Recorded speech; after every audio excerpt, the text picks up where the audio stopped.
C'est parti pour la présentation du programme The GIMP en version 2.6.11 pour GNU Linux.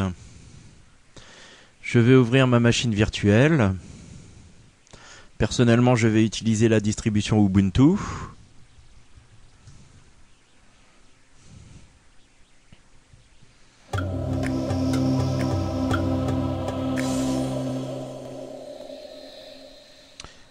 Alors, application, graphisme, éditeur d'images GIMP.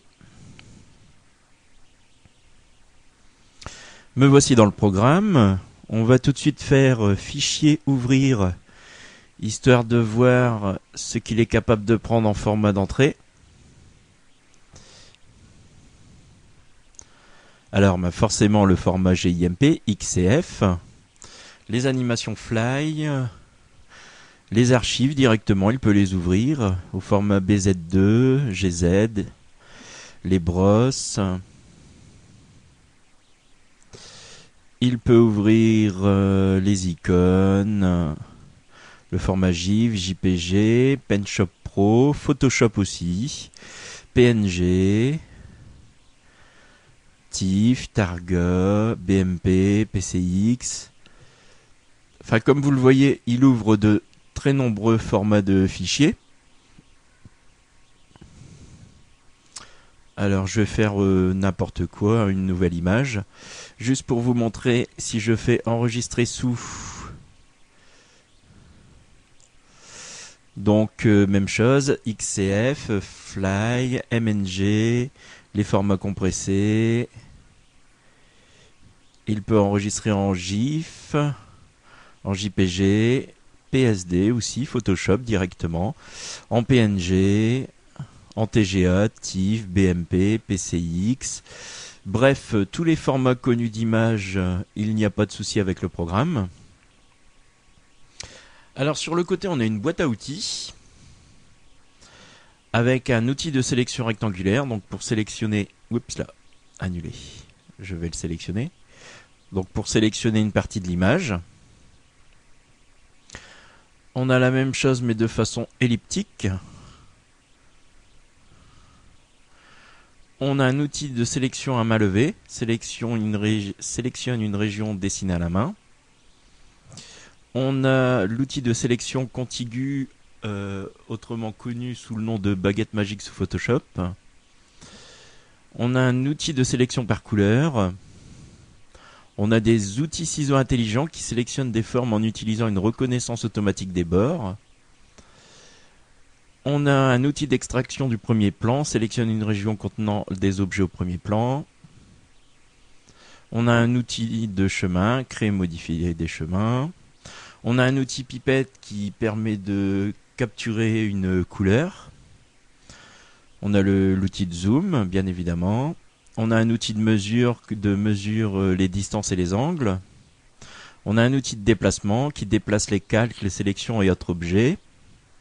Un outil d'alignement qui aligne ou arrange les calques ou autres objets. Un outil de découpage, supprime les régions en bordure d'une image ou d'un calque. On a un outil de rotation qui pivote un calque, une sélection ou un chemin. Outil de mise à l'échelle, change l'échelle d'un calque, d'une sélection ou toujours d'un chemin.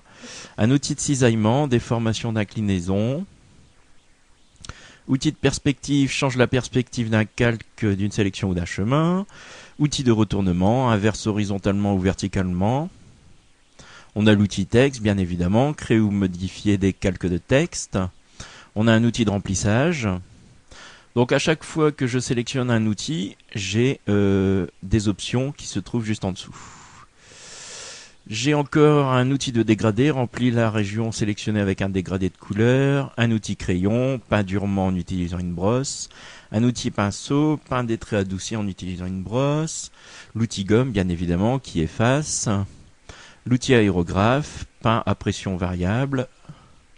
Un outil de calligraphie. Un outil de clonage qui recopie sélectivement un motif ou une portion d'une image en utilisant une brosse. On a un outil correcteur atténue les irrégularités dans une image. Un outil de clonage en perspective. Un outil de flou et de netteté. Un outil de barbouillage. et un outil d'éclaircissement et d'assombrissement. Noirci ou blanchi sélectivement en utilisant une brosse. Donc ça, c'était pour la boîte à outils.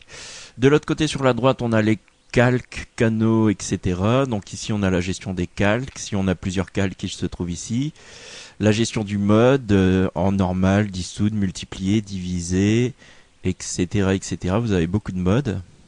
On a le choix de l'opacité ici. En dessous, on a les brosses. Alors, vous n'allez peut-être pas les voir parce qu'il y aura peut-être l'intégration de ma webcam. Mais ici, on a différentes brosses avec différentes tailles de ronds, par exemple. Et différentes brosses, tout simplement. Donc, dans Fichier, on a vu les formats de fichiers en entrée et en sortie. On peut bien évidemment imprimer. On peut envoyer par courriel. On a la mise en page.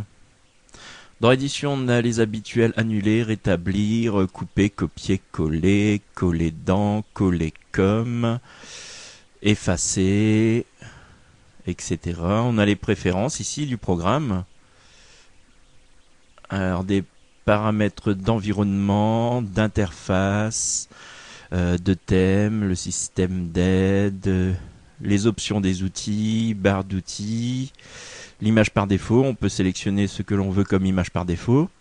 La grille par défaut, fenêtre d'image, etc., etc. Je ne vais pas tous les faire.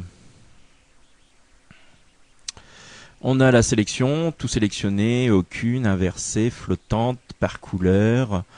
On peut adoucir, réduire, agrandir, bordure, déformation. Dans affichage, on a pas mal d'options d'affichage comme vous le voyez. Ça va de ajuster la fenêtre à l'image en plein écran, fenêtre de navigation, etc., etc. Dans image, on peut dupliquer, on peut changer le mode, donc soit RVB, niveau de gris ou couleur indexée. On peut transformer, miroir horizontal, vertical, rotation 90 degrés, sens horaire, anti-horaire, ou une rotation 180 degrés. On a l'échelle et la taille de l'image, donc pour changer la résolution de l'image. Voilà, on peut fusionner les calques, aplatir l'image, etc., etc. On a une gestion des calques, donc on peut faire un nouveau calque, dupliquer le calque, supprimer le calque. On a le choix de la pile, les masques, la transparence, on peut ajouter un canal alpha, la taille des bords du calque, etc., etc. On a une gestion des couleurs avec la balance des couleurs, la teinte et saturation, colorier. On peut changer la luminosité ou le contraste, le seuil, les niveaux, courbes, postériser, etc., etc. Dans outils, on a les outils de sélection. Bref, tous les outils que je vous ai montrés sur le côté se retrouvent ici. On a les chemins, etc., etc. On a les filtres, une gestion des filtres avec différents filtres. Ça va du flou à l'animation en passant par la détection de bord. Je vais faire... qu'est-ce que je peux faire? Une amélioration par exemple. Renforcer la netteté. Bon, là, c'est pas très intéressant sur une image vide. Je vais aller chercher mon fond d'écran. Hop là. Ne pas enregistrer.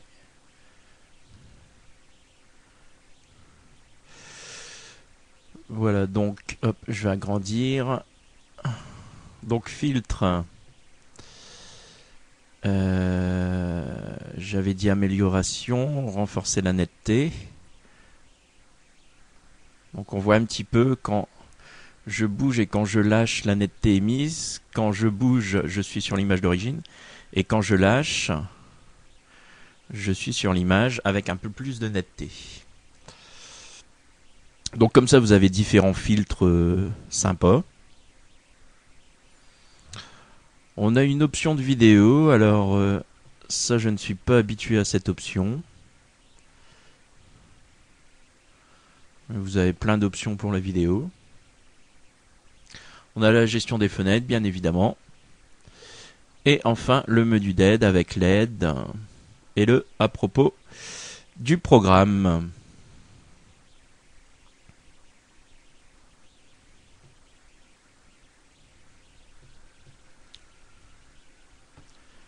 Voilà, c'est tout pour cette présentation de logiciel.